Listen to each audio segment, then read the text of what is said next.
අදත් මෙසිරි ලක දහම බබලනවා භගවත් මුනි වදන බබලනවා භාග්‍යවතුන් වහන්සේගේ ධර්මයේ බබලනවා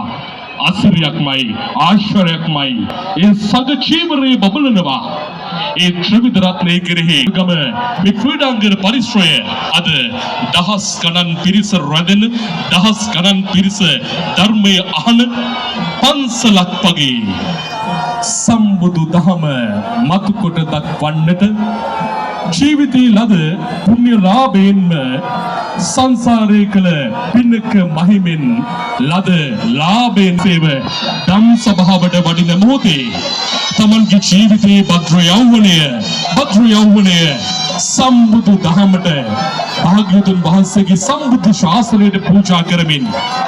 සම්බුදු දහම මිනිස්සුන්ගේ හිතවලට දැනෙන්න මිනිස්සුන්ගේ ජීවිතවලට හරි ලස්සනට කියලා දුන්නු අපේ මේ යුගයේ කල්යාණ මිත්‍රයන් වහන්සේ කලන මිතුරු දහම මතු කළා මනාකොට එනිසා වෙන්මයි ඒ දහම මෙසිරිලක බබලන්නේ අද ලක්ෂ ගණනින් පිරිස් රැස් වෙලා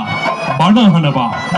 වෙනදා මේ තරම් පිරිස් එකතු වෙන්නේ විනෝදය වෙනුවෙන් රසවින්දනය වෙනුවෙන් නමුත් අපේ හාමුදුරුවනේ ඔබ වහන්සේ නිසා අද ලක්ෂ ගණනින් පිරිස දහස් ගණනින් පිරිස රොද බඳිනවා දහම අහන්න ධර්මයේ ශ්‍රවණය කරන්න. ඉතින් එලාභය අද බඩල්ගම පුරවරයට ලැබෙන දිනය එවෙනුවෙන් ගෞරවනීය දේශකයන්න් වහන්සේ ධම් සභාව වෙත වැඩම කොට වදාළ මොහොතයි ඔබ මෙලෙසින් දකින්නේ. ඉතින් ගෞරවනීය දේශකයන් වහන්සේ